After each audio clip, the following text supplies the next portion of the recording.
பெண் என்பவள் தோன்றி இல்லை என்றால் அன்பு என்பதற்கே அர்த்தமில்லாமல் இருந்திருக்கும். மனிதனை வழிநடத்தி செல்வது கண்கள் என்றால் உலகை ஒளிபெற செய்வது பெண்கள். இதை யாரும் மறக்கவோ இயலாது. எனவேதான் மங்கையராக பிறப்பதற்கு நல்ல மாதவம் செய்தல் வேண்டும் என்று முன்னோர்கள் கூறுகிறார்கள். இதற்கு ஒரு சிறந்த முன்மாதிரியான வீரப்பெண் வெரோனிகாவின் செயல்பாடு அமைகிறது. எனவேதான் ஈரமுள்ள இதயத்தோடும் கவனத்த அன்போடும் வீரம் நிறைந்த உள்ளத்தோடும் இயேசுவின் முகத்தை வெரோனிகாள் துடைக்கிறார். கருவுற்ற காலம் முதல் உருவற்ற காலம் வரை தம் வயிற்றில் சுமந்த பெண்களை நாம் மனித மாண்புடன் நடத்துகிறோமா? பெண்ணிற்கு மதிப்பு கொடுப்பதால் மனித வாழ்வு ஒளிபெறும் என்பதை நாம் உணர்ந்திருக்கிறோமா? பெண்கள் பெண்மையானவர்கள் என நினைத்து அவர்களை நாம் மட்டப்படுத்துகிறோமா? இறைவா, பெண்களை மதித்து என்றென்றும் வாழ வைக்கும் என் அன்பை இயேசுவே, நாங்கள் இம்மண்ணில் பிறக்க காரணமாக இருக்கிற பெண்களை மதித்து வாழவும் நன்றியோடு அவர்களை ஒவ்வொரு நாளும் நினைத்து பார்க்கவும் அருள் தாரும். எங்கள் பேரில் தயவாயிரும் சுவாமி, எங்கள் பேரில் தயவாயிரும். எங்கள் பேரில் தயவாயிரும் சுவாமி, எங்கள் பேரில் தயவாயிரும். மனித விசுவாசிகள் ஆன்மாக்கள் இறைவன் இறக்கிறார். வாதாளத்தில் இறைமாறப்படுவார்களாக.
இயேசு இரண்டாம் முறை கீழே விழுகிறார்.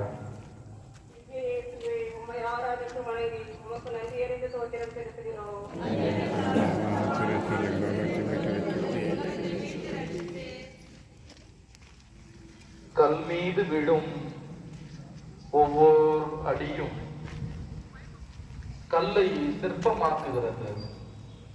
விதைத்தவன் உறங்கினாலும் விதை உறங்காது என்பது போல இயேசு இரண்டாம் முறை கீழே விழுகிறார். மீண்டும் எழுந்து நடக்கிறார். உண்மை, தர்மம், நீதி என்றுமே சாய்ந்து விடுவதில்லை. பாதங்கள் நடக்க தயாராக இருந்ததால் பாதைகள் மறுத்து சொல்ல என லட்சிய தெளிவோடு மீண்டும் தன் கல்வாரி பயணத்தை இயேசு துவங்குகிறார். துள்ளி திரியும் வயதில் நாம் ஊடகத்தினால் முடங்கி போகவில்லையா? பிறரை பற்றி அவதூறு கூறி வதந்திகளை பேசி மன உளைச்சலுக்கு உள்ளாக்கவில்லையா? பிறர் சோர்ந்து வீழ்ந்து போகிற நேரங்களில் கை தூக்கி விட்டு இருக்கிறோமா? இறைவா, தோல்வியில் துவண்டு விடாத என் அன்பு இயேசுவே, எங்கள் வாழ்வில் ஏற்படும் கஷ்டங்களையும் நஷ்டங்களையும் முழு மனதுடன் ஏற்கவும் பிறர் வாழ்வில் வருத்தங்களை வசந்தங்களாக மாற்றவும் அருள் தாரும். எங்கள் பேரில் தயவாயிரும் சுவாமி, எங்கள் பேரில் தயவாயிரும். விசுவாசங்களின் ஆன்மாக்கள் விளைவென்ற இரக்கத்தினால் நித்திய சமாதானங்களை பாரப்படுவது. ஆமென்.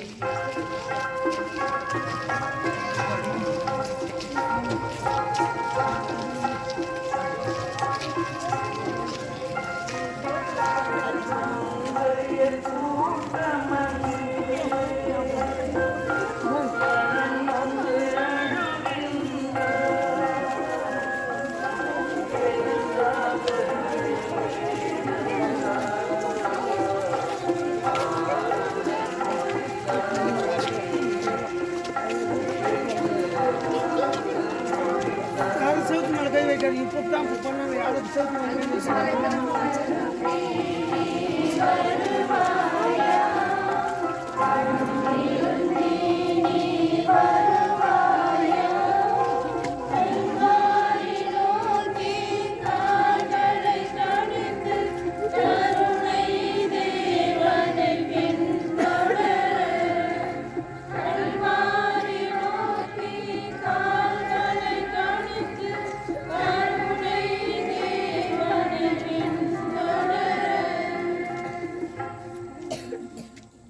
எட்டாம் நிலை.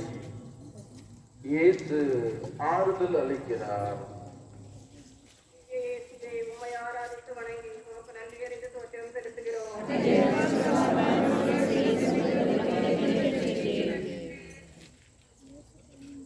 கண்களை விட கண்ணீருக்கு மதிப்பு அதிகம். ஏனென்றால் கண்கள் உலகத்தை காட்டும், கண்ணீர் உள்ளத்தை காட்டும். இயேசுவின் பரிதாப நிலையை கண்டு கண்ணீர் வடித்த எருசலேம் மகளிரை பார்த்து இயேசு உங்களுக்காகவும் உங்கள் பிள்ளைகளுக்காகவும் அழுங்கள் என்று கூறுகிறார். ஆறுதல் சொல்ல ஆள் இருந்தால் அழுவது கூட சுகம்தான். இன்பத்தில் பங்கு கொள்ள நினைக்கும் பலர் துன்பத்தில் ஆறுதல் கூட சொல்ல தயங்குகிறார்கள். எனவே எருசலேம் மகளிரின் ஆறுதல் இயேசுவின் சுமைகளை சற்று சுகமாக்கி இருக்கிறது. வேதனை, சோதனை, ஏமாற்றம், விரக்தி, தோல்வி இவற்றில் வாழுகின்றவர்களுக்கு நாம் ஆறுதலாக எப்பயாவது இருந்திருக்கிறோமா?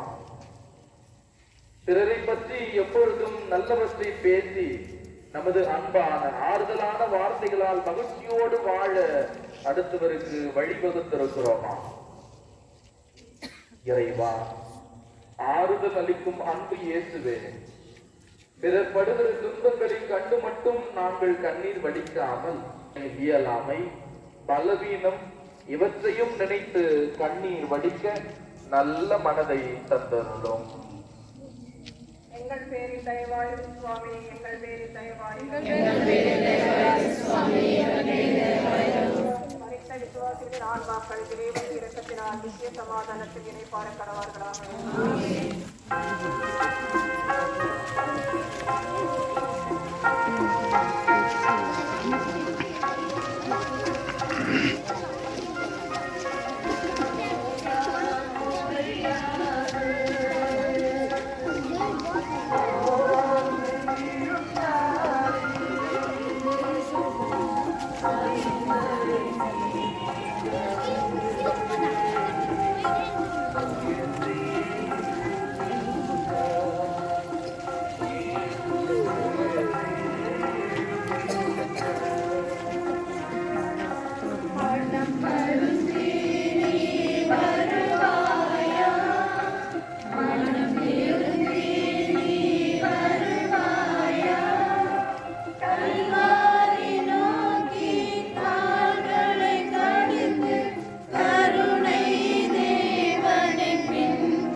ஒன்பதாம் நிலை. இயேசு மூன்றாம் முறை கீழே விழுகின்றார். உம்மை ஆராதித்து வணங்கி உமக்கு நன்றி அறிந்து தோற்றம் செலுத்துகிறோம்.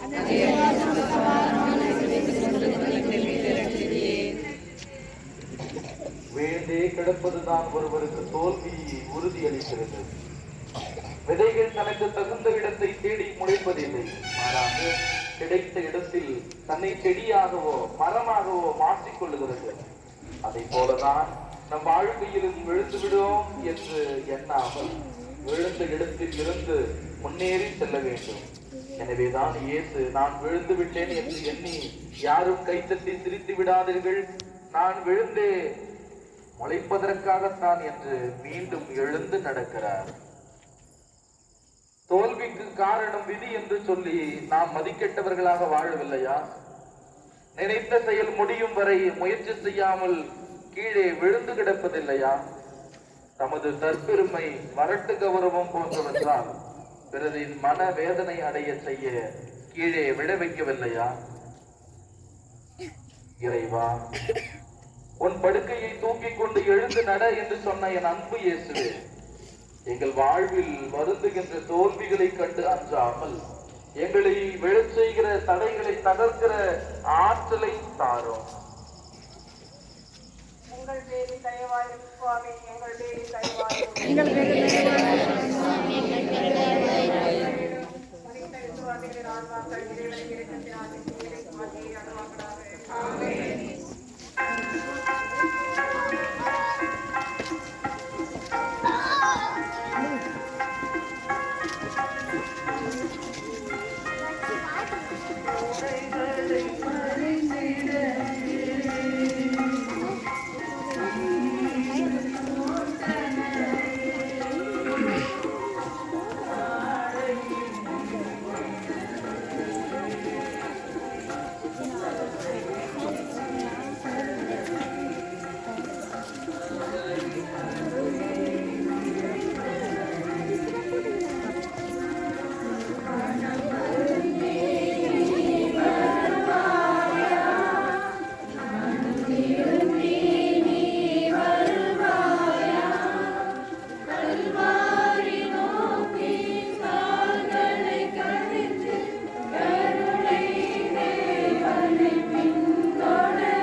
இயேசுவின் ஆடைகளை களைகிறார்கள்.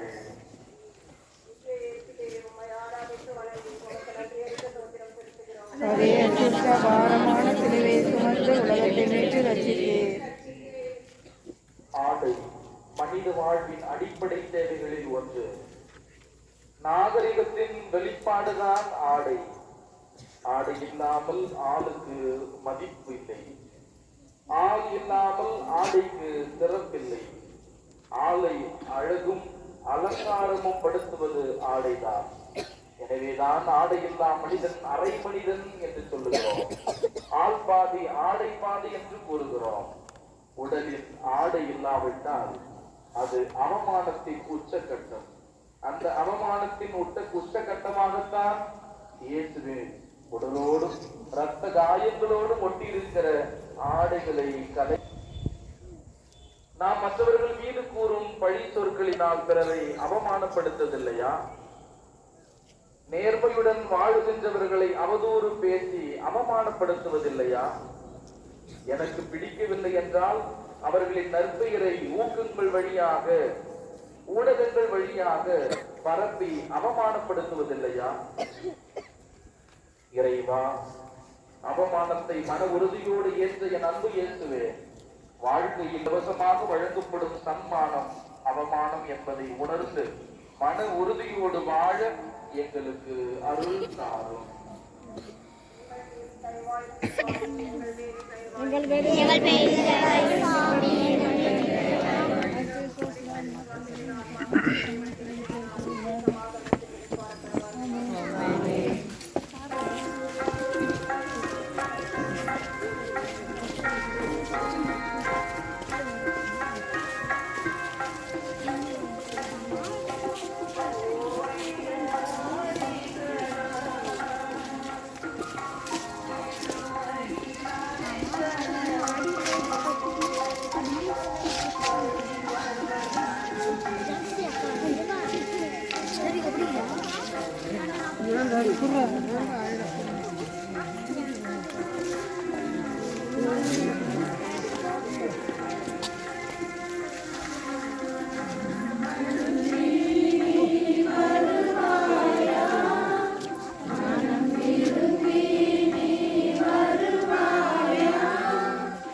சிலுவை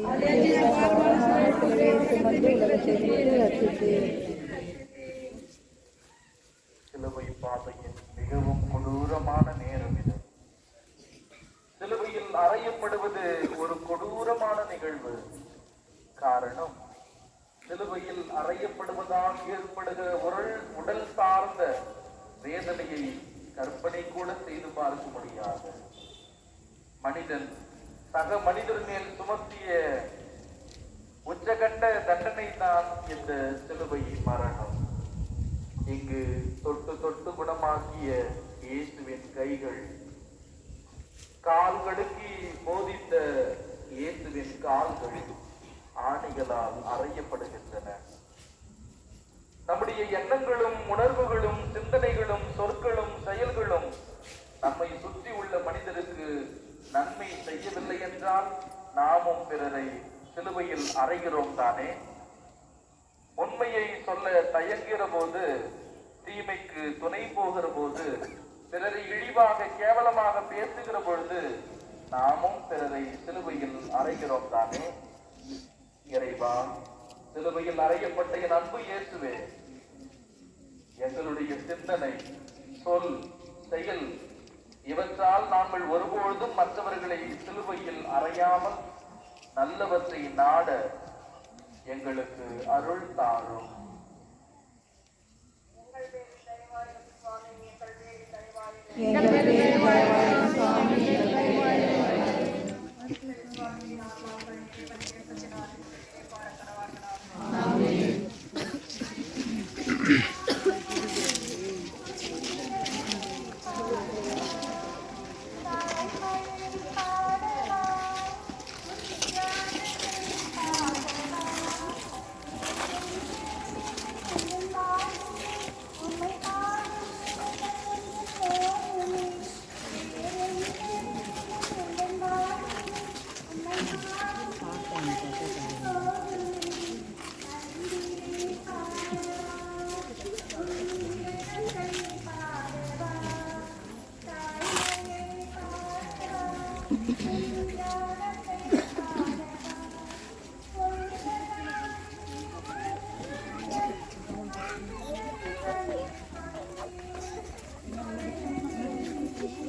இயேசு சிலுவையில் உயிர் விடுகிறது.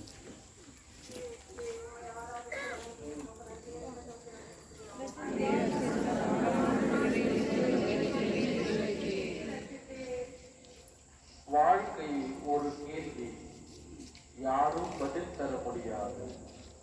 மரணம் ஒரு விடை, யாரும் கேள்வி கேட்க முடியாது.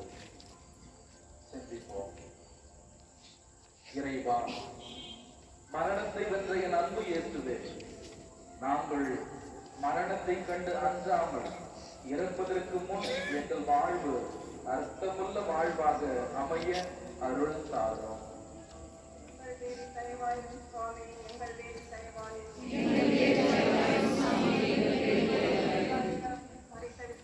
ஆத்மாக்கள் இறக்கத்தினால் நித்திய சமாதானத்தில் இறைப்பார கடவார்களாக.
நிலை தாயின் மடியில் இயேசுவின் உடல்.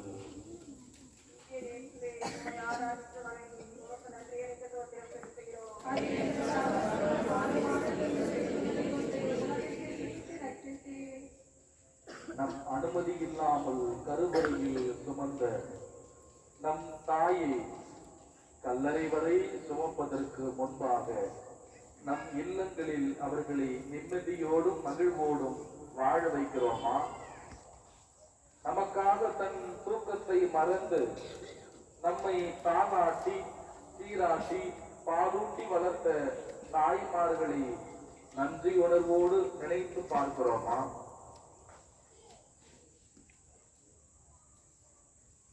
மனதோடு இருக்கும் கவலையெல்லாம் ஒரு நொடியில் மறந்து போகும் அம்மாவின் குணத்தில் என்று சொல்ல கேள்விப்பட்டிருக்கிறோம். சிந்திப்போம்.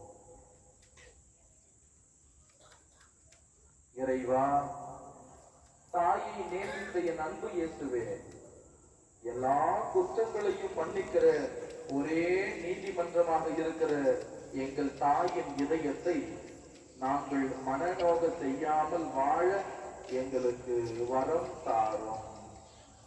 எங்கள் பேரில் தயவாயிரும் சுவாமி, எங்கள் பேரில் தயவாயிரும். மரித்த விசுவாசிகளின் ஆன்மாக்கள் இறைவனின் இரக்கத்தினால் நித்திய சமாதானத்தில் நிலைப்பாட கடவார்களாக.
இயேசு அடக்கம் செய்யப்படுகிறார்.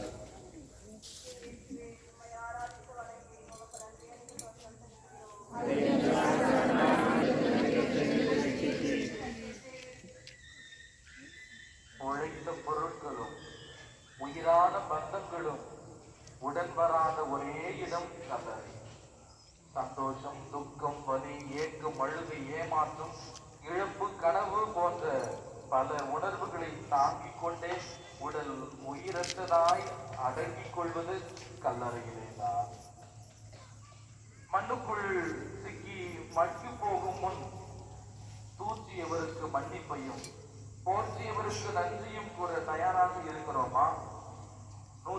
காலம் வாழ்ந்தாலும் தனிமையில் தான் நான் கல்லறைக்கு செல்வாய் என்பதை நினைத்து பார்த்தால் பிறரை வஞ்சித்தது, ஏமாற்றியது, இவற்றையெல்லாம் பலன் இருக்கிறதா என்று சிந்திப்போம். மலர்ந்த பூக்கள் உதிர்ந்தாக வேண்டும், பிறந்த உயிர் கல்லறைக்குள் சென்றாக வேண்டும் என்பதை நாம் சிந்திப்போம்.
மறை மாவட்டத்திற்காகவும் நம்முடைய பங்கின் வளர்ச்சிக்காகவும் ஆண்டவரின் பாடுகளை முன்னிட்டு ஆண்டவர் நம்மை நிறைவாக ஆசீர்வதித்து வழி நடத்த வேண்டுவோம். எங்களுக்கு இருக்கிற எங்கள் தந்தையே,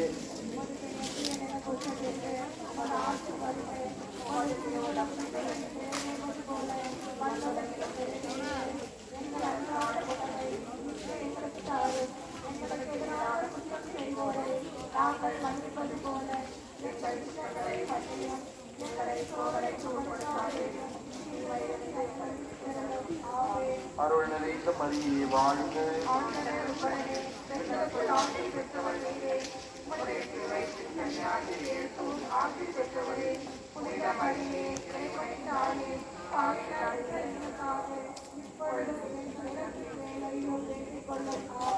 தந்தைக்கும் மனதுக்கும் தூய ஆவியாருக்கும் ஆட்சி உண்டாகுக.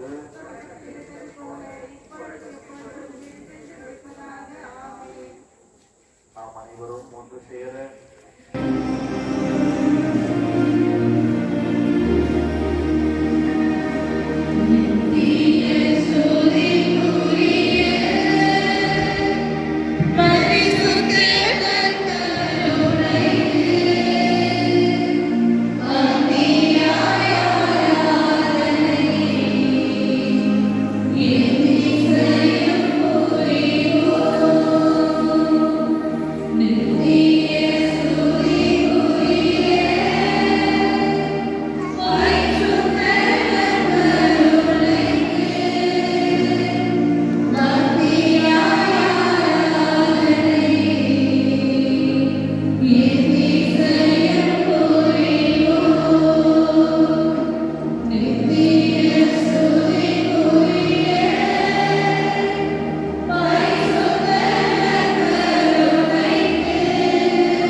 அடியோர் கவலை தீர்த்து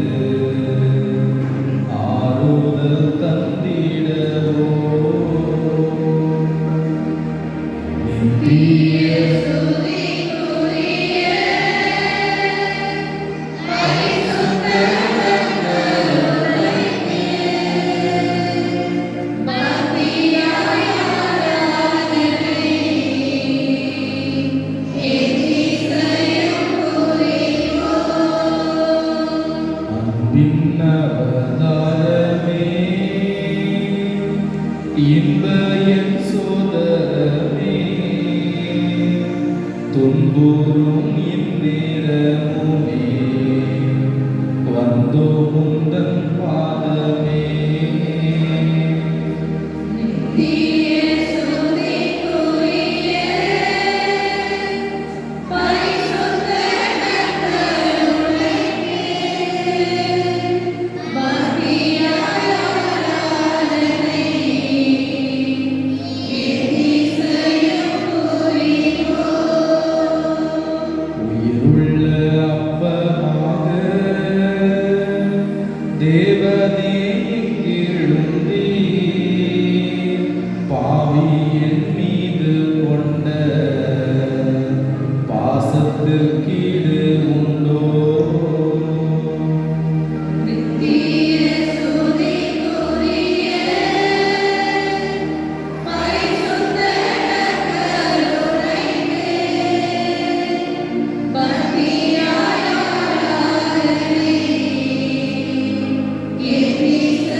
இயேசுவே உன்னதர், இயேசுவே வல்லவர், இயேசுவே உம்மை ஆராதிக்கிறோம், இயேசுவே உம்மை போற்றுகிறோம், இயேசுவே உம்மை புகழ்கிறோம், இயேசுவே என்னோடு வாரும், இயேசுவே என்னோடு தங்கும், இயேசுவே என்னை வழி நடத்தும்.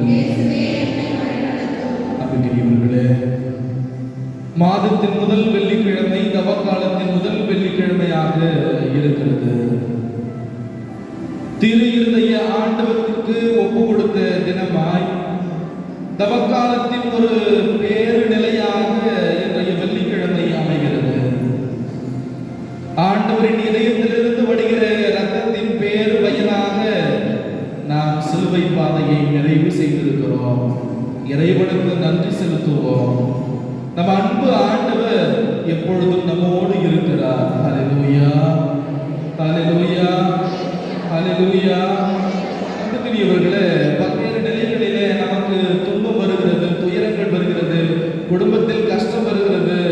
ஐயோ, ஏன் எனக்கு இப்படிப்பட்ட நிலைமை என்று அழுகிறோம், புலம்புகிறோம். ஆலயத்தில் வந்து முழந்தால் படியிட்டு பல நேரங்களில் நாம் ஜெபித்து ஆண்டவரிடம் வேண்டுகிறோம். இதற்கெல்லாம் காரணம் என்ன என்பதை பற்றி தியானிக்க இந்த ஆராதனை நமக்கு உதவியாக இருக்கட்டும். சாத்தான்னா யாரு? சாத்தான்னா யாரு?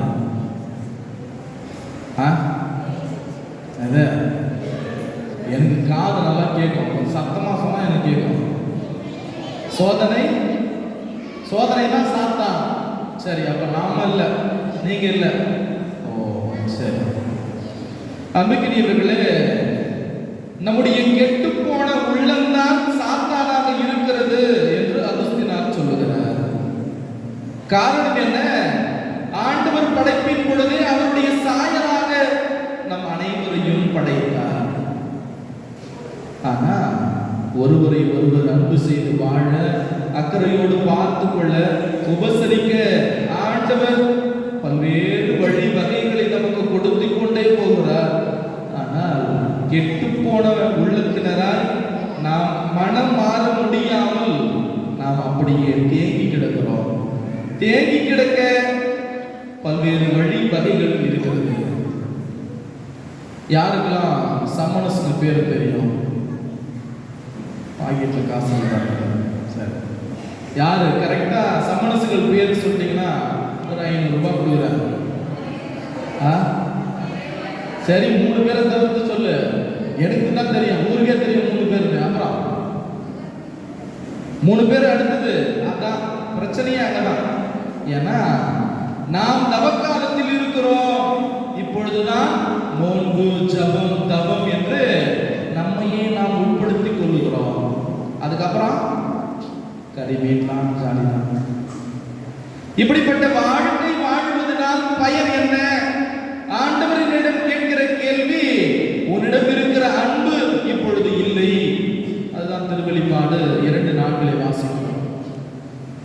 முன்னதாக உன்னிடம் இருந்த அன்பு இப்பொழுது இல்லை.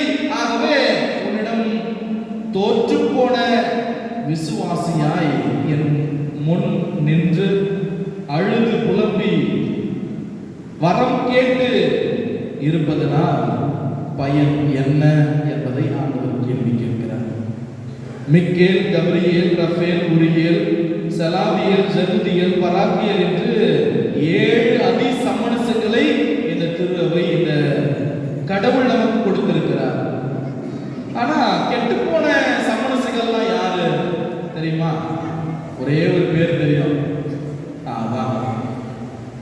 அதான் ஈஸியா வாயில வந்துடும், அடிக்கடி கேட்கிறோம். அதனால லூசிபர். சரி, அவன் தான் தலைமை, அவன் தான் லூசிபர். அவன் என்ன செய்யறான் அப்படின்னா, நம்ம எல்லாரையும் அடிமையாக்குகிறான்.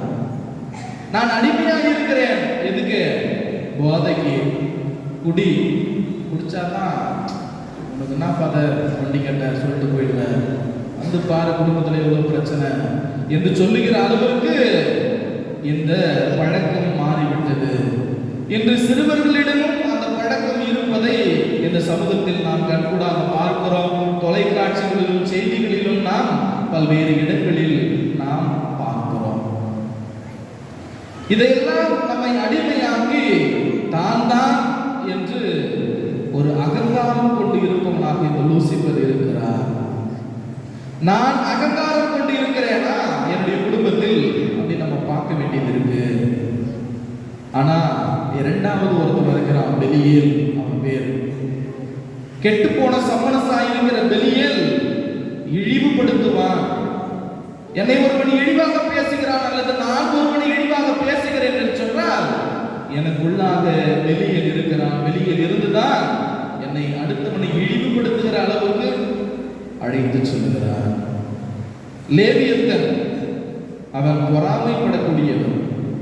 ஒருவன் வளர்ச்சியிலே பொறாமை கண்டு நான் அடுத்தவனை பொறாமை கொள்ளுகிறேன் அல்லது மற்றொருவன் என் மீது பொறாமை கொள்ளுகிறான் என்றால் லேவியத்தன் சாத்தான் அவனை பிடிச்சிருக்கு அப்படின்னு அர்த்தம். பெயல்செபூல், பாகால் பெக்கோர், அசுவதேயு, அபதோன் இப்படி போன்ற 7 அதி பிசாசுக்கள் இருக்கிறார். ஆகவேதான் நமக்குள்ளாக இருக்கிற போட்டி, பொறாமை, வைத்தறிச்சல், தலகணம் இது எல்லாவற்றையும் தனித்தனி பெயர்களிலே இந்த பிசாசு நம்மை ஆட்டி படைக்கிறார். ஆகவேதான் வாழ்ந்த காலம் முடிந்துவதற்கு முன்பாக ஆண்டவரிடம் வந்து தவக்காலங்களில் 40 நாட்கள் மாலை அணிவித்துக் கொண்டு நான் தவ முயற்சியில் ஈடுபடுகிறேன். ஆண்டவரே சோதனையில் இருந்து விடுபடும். ஒன்றும் முடியாது. ஏன்னா நாம் பலவீனமாக இருக்கிற பொழுதுதான் சாத்தான் நமக்குள்ளாக வெளிப்படுத்துவான். ஆகவே சாத்தான் ஒரு பயந்தாங்கோலி. நம்ம தான் என்ன பண்றோம்? சாத்தானை பார்த்து பயப்படுறோம். அவன் ஒரு பயந்தாங்கோலி. என்ன அப்படின்னா, யாக்கோபு 4வது அதிகாரம் 7வது இறைவசனம் சொல்லுகிறது, அலகையை நீங்கள் எதிர்த்து நில்லுங்கள், இது எனக்கு வேணாம் அப்படின்னு ஒரே பிடியா நின்னீங்கன்னா அது ஒன்று வேணாம். ஒருவேளை இருக்கலாம், சரி சாப்பிடுவோம், ஒரு நாள் தானே, தவக்காலத்தில் என்ன தெரியவா போகுது. தவக்காலம் மொத்தம் எத்தனை நாள் சொல்லுங்க டக்குன்னு? ஞாயிற்றுக்கிழமை யார் கணக்கு பண்ணுவோம்? 46 நாட்கள். ஞாயிற்று கடந்திரு நாட்கள் நீங்களாக மொத்தம் 40 நாள். அப்படின்னா ஞாயிற்றுக்கிழமை கறி சாப்பிடலாம். தாய் திருவையின் ஒழுங்குமுறையை நாம் இன்னும் சீர்தூக்கி பார்க்க வேண்டும். அன்புக்குரியவர்களே, லூக்கா நற்செய்தி 11வது அதிகாரம் 23வது வசனம் எப்படியாக சொல்கிறது? ஒருவனை விட்டு வெளியேறும் தீய ஆவி. எப்படின்னா, இப்ப எனக்கு பொறாமை இருக்குன்னு வச்சுக்கோ, நான் கடவுள்கிட்ட போய் பாவசங்கத்தில் செய்து நல்ல மனுஷனா மாறதுக்கு முயற்சி செய்யறேன். ஆனா என்ன பண்ணுவான்? பக்கத்துல இருக்க நேரே வந்து நேரே அவன் தெரியுமா கதை அப்படின்னு ஆரம்பிப்பான். இப்படி அடுத்தவனை பற்றிய பெயரை கெடுப்பதாக இருக்கட்டும், அடுத்தவனை பொறாமை கொள்ளுவதாக இருக்கட்டும், இப்படி அடுத்தவரை நாம் அப்படியே புதைந்து கிடக்கிறோம். அவங்கிட்ட இருக்கிற தீய ஆவி என்ன பண்ணுமா? இலைப்பாறை இடம் தேடும். இல்ல நான் பொறாமப்பட மாட்டேன், அடுத்த மற்றவங்களை பத்தி தவறா பேச மாட்டேன், நான் அன்போடு பேசுவேன் அப்படின்னு நீங்க உறுதி எடுத்துட்டீங்க அப்படின்னா உங்ககிட்ட இருக்கிற தீய ஆவி என்ன பண்ணுமா? கிளம்பி வெளியே போயிடும். ஆனா உன்னை சுத்திக்கிட்டே இருக்கும், உன்னை சுத்திக்கிட்டே இருக்கும். ஒருவரை விட்டு வெளியேறும் தீய ஆவிகளை பாரு இடம் தேரும். நான் விட்டு வந்த எனது வீட்டிற்கு திரும்பி போவேன் என்று அது சொல்லும். அதான் லூக்கா நற்செய்தி 11வது அதிகாரம் 23வது இறைவசனம் நமக்கு சொல்கிறது. ஆனால் நான் அப்படியே இருந்து நோன்பிருந்து அழுது புலம்பி உங்கள் முழு இதயத்தோடு திரும்பி வாருங்கள். அதான் யோவேல் 2:12 நாம் வாசிக்கிறோம். ஆண்டவர் இதை தான் விவிலியம் வழியாக நமக்கு சொல்லுகிறார். பலியினால் உன்னை மகிழ்விக்க முடியாது, நான் எரி பலி செலுத்தினாலும் நீர் அதில் நாட்டம் கொள்வதில்லை. கடவுளுக்கு ஏற்ற பலி நொறுங்கிய நெஞ்சம். அல்லேலூயா, அல்லேலூயா. நொறுங்கிய நெஞ்சம். ஐயோ, நான் தவறு செய்து விட்டேனே, என் வாழ்நாள் முழுவதுமாக நான் தவறான பாதையில் நடந்து சென்று விட்டேனே. திருந்தி வாழ்வதற்கு கடவுள் நமக்கு ஒரு வாய்ப்பை கொடுக்கிறார். அனைவரும் கண்களை மூடுவோம். நாம் செய்த பாவங்களை நினைத்து பார்ப்போம். அடுத்தவருடைய நிலையை நான் அபகரிக்கிறேனா? அடுத்தவருடைய பெயரை கெடுக்கிறேனா? இந்த தவக்காலத்தில் இதையெல்லாம் செய்ய மறுக்கிற பொழுது ஆண்டவரின் மறு முகத்தை நாம் பார்க்கிறோம். காருண்யமே உந்தன் மடி தேடும் பாவினா உன்னை தினம் மறந்தேனே பாவி என்னை மன்னித்திட மனமிருக்கும். பாவி என்னை மன்னித்திட மனமிருக்கும். காருண்யமே உந்தன் மடி தேடும் பாவினா உன்னை தினம் மறந்தேனே பாவி என்னை மன்னித்திட மனமிரங்கும். பாவி என்னை மன்னித்திட மனமிரங்கும். காருண்யமே பண ஆசையில் புகழாசையில் உலகத்தில் பாவம் நான் செய்தேன். பண ஆசையில் புகழாசையில் உலகத்தில் பாவம் நான் செய்தேன்.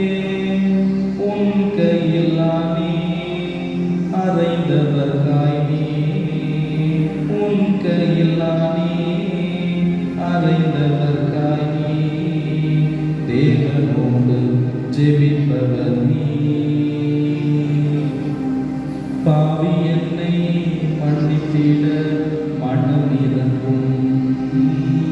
பாவி என்னை மன்னித்திட மனமிரங்கும்.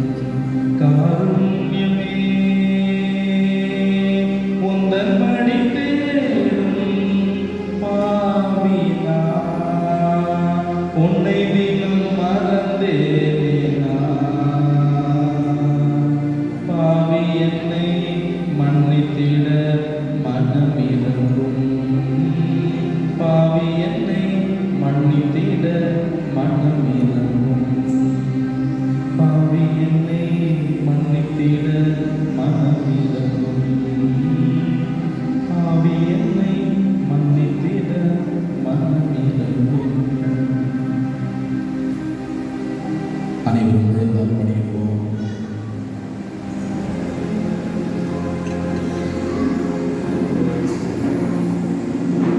அன்பு ஆண்டவரே,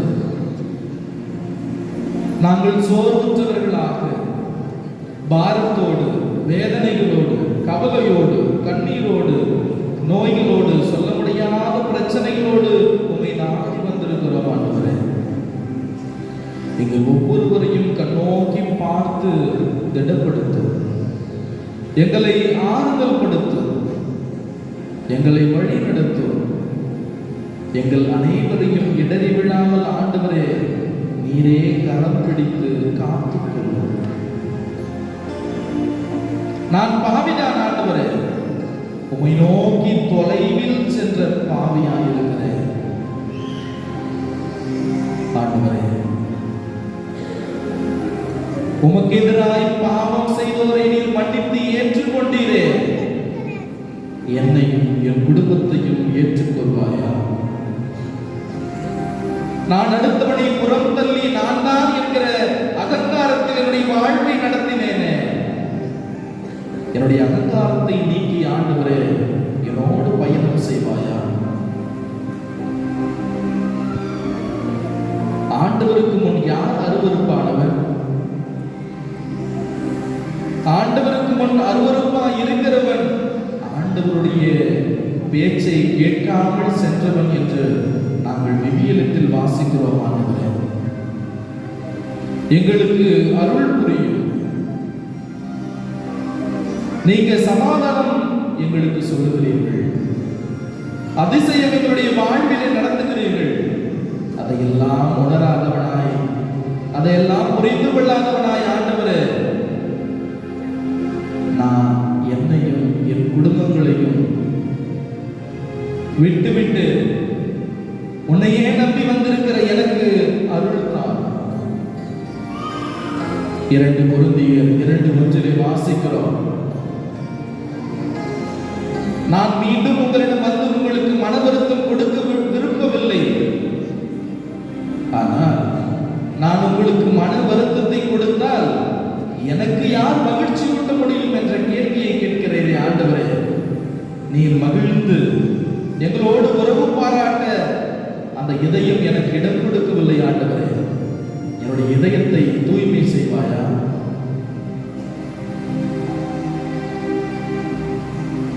எனக்கு மகிழ்ச்சி தர வேண்டிய உங்களாலே எனக்கு மன வருத்தம் என்று நாங்கள் விவிலியத்தில் வாசிக்கிறோம். ஆண்டவரே,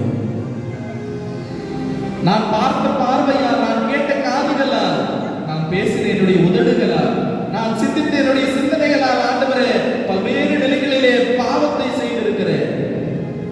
என் பாவத்தை போக்கி முழு மனதோடு என்னை ஏற்றுக்கொள்வாயா?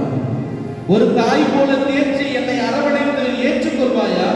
எனக்கு ஆறுதலையும் அரவணைப்பையும் கொடுத்து என்னை தேற்றுவாயா? தவக்காலம் முழுவதுமாக உம்மிடையே நான் பயணிக்க இருக்கிறேன். ஆண்டவரே, உம்முடைய சிலுவைகளை சுமந்து கொள்ள எனக்கு அருள் தான். எங்களுடைய பாவத்தை மன்னித்து குற்றங்கள் அனைத்திலிருந்து தூய்மைப்படுத்தி நம்பிக்கைக்குரியவர்களாக, நேர்மையாளர்களாக வாழ ஆசைப்படுகிறோம். ஆண்டவரே, எனக்கு என்னுடைய வாழ்வையும் என்னுடைய குடும்ப நிலையையும் மாற்றித்தாரும். மீகா 4:10 வாசிக்கிறோம். ஆண்டவர் உன் பகைவர் கையில் நின்று உன்னை மீட்டருள்வார் என்று நம்பிக்கையோடு நாங்கள் இந்த நற்கருணையை உற்று நோக்கிக் கொண்டே இருக்கிறோம். ஆண்டவரே, என்னுடைய பகைவரின் கையில் நின்று என்னை மீட்டருளும். பகைவனாய் சாத்தானாய் இருக்கிற என்னுடைய சகோதர சகோதரிகளிடமிருந்து என்னை மீட்டருளும். எந்த ஒரு மன பாரமும் இல்லாமல் என்னுடைய குடும்பத்தை நடத்த அருள் புரியும். ஆண்டவரே, யோசுவா 7:10 வாசிக்கிறோம். ஏன் இன்னும் முகக்குப்புற விழுந்து கிடக்கிறாய்? எழுந்திரு என்று கடவுள் சொல்லுகிறார். ஏன் அழுது புலம்புகிறாய்? காரணம் என்ன? நான் உன்னை விட்டு விலகுவதில்லை, உன்னை கைவிடுவதில்லை, இந்த உலகம் முடியும் வரை என்னால் உன்னோடு இருக்கிறேன் என்று சொல்லுகிறார். ஆண்டவரே, ஒரு தாய் போல என்னை தேற்றி வழி நடத்துவாயா? எனக்கு ஆறுதல் அளிப்பாயா? என்னுடன் பயணித்து எனக்கு வாழ்வை பூர்த்தி செய்து கொடுப்பாயா? என்னுடைய பூரண நலனை கொடுத்து என்னுடைய குற்றம் குறைகளை நோய்களில் இருந்து என்னை விடுவித்து எனக்கு அருள் புரிவாயா? ஒரு தாய் தேற்றுவது போல ஆண்டவர் தேற்றுவார் என்ற பாடல் வழியாக உம்மை போற்றுகிறோம். ஆண்டவரே, உம்மை புகழ்கிறோம். அனைவரும் சேர்ந்து இந்த பாடல்களோடு சேர்ந்து நாம் பாடுவோம்.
நீர் எப்பொழுது சிறையில் இருந்தீர் ஆண்டவரை, நான் உன்னை வந்து கண்டுகொள்ளாமல் இருந்து விட்டேன் என்று பல்வேறு குறைகளை நாம் கேட்கிறோம்.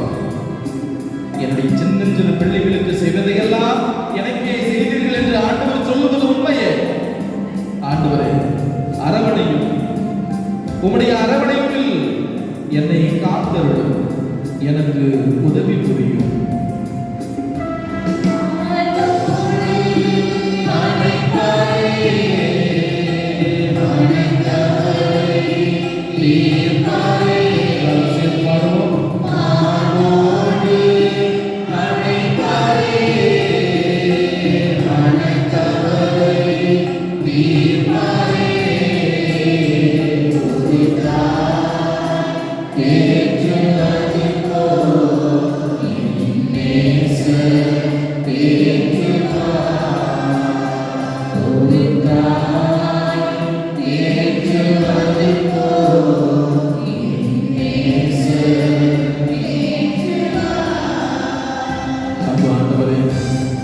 என்னுடைய வாழ்நாளில் முழுவதுமாக ஊதாரி மைந்தனை போல என்னுடைய வாழ்வு சிதறி கிடக்கிறது.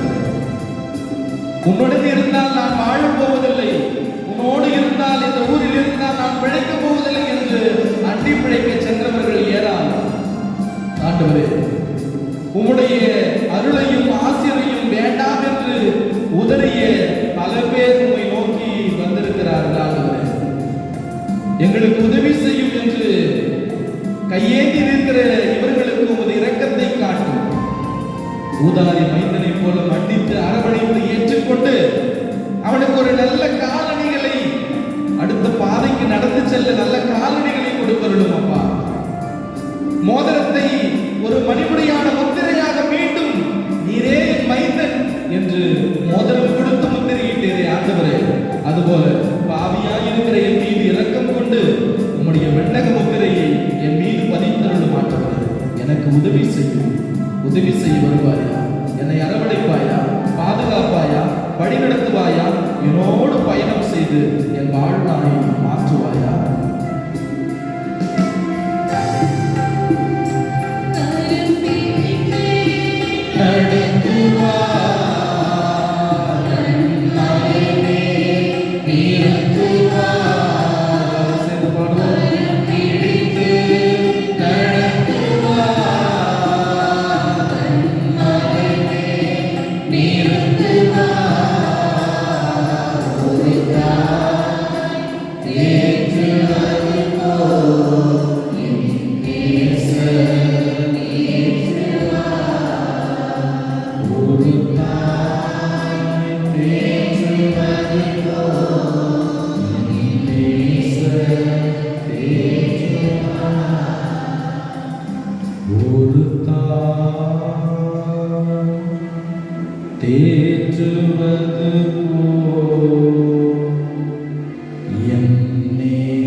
நம் ஆண்டவர் தாயை போல தேற்றி அரவணைக்க இதோ நற்கருணையில் வீட்டிருக்கிற ஆண்டவர் நமக்கு அருளையும் ஆசிரியையும் பெற இருக்கிறார்.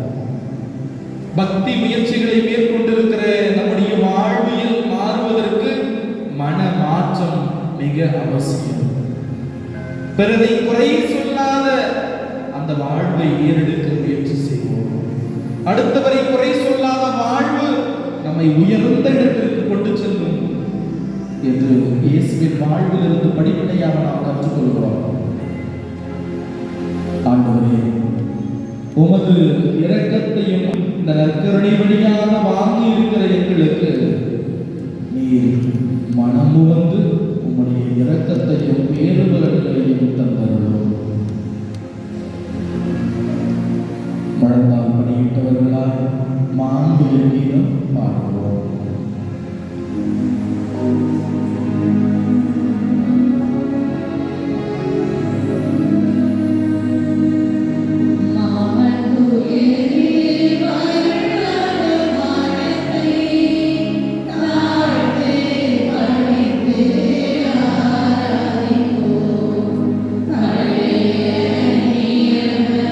Oh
மன்றாடுவோமாக.